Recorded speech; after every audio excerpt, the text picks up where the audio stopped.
We want students to ask good questions. We want them to understand what constitutes a good question and how they can develop these questions themselves.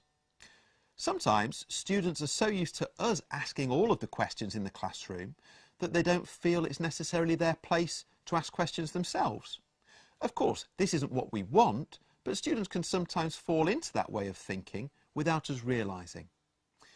So it can be really good to find specific ways that encourage students to ask questions and to refine and develop good questions.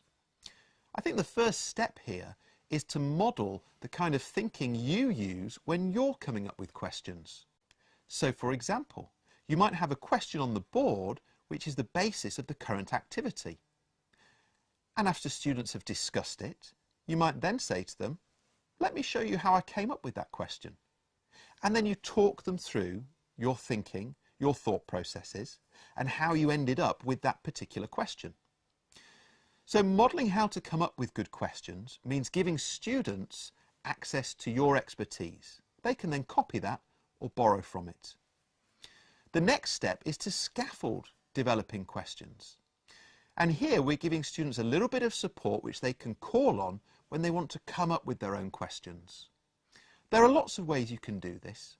For example, you can create a wall display containing a whole range of different question stems. Or you could have a wall display with a range of exemplar questions.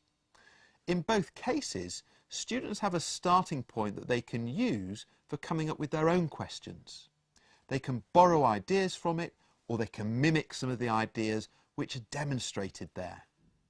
If you don't want to have it as a wall display, you could turn it into laminated handouts, and students then have those on their desks, easy to access for when they're coming up with their own questions. A third idea for scaffolding is to have a wonder wall.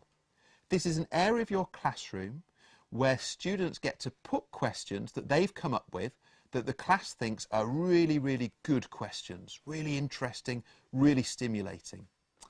Then, if students are trying to come up with a question, they can leave their seats, go and have a look at the wonder wall and use that as some inspiration for their own ideas.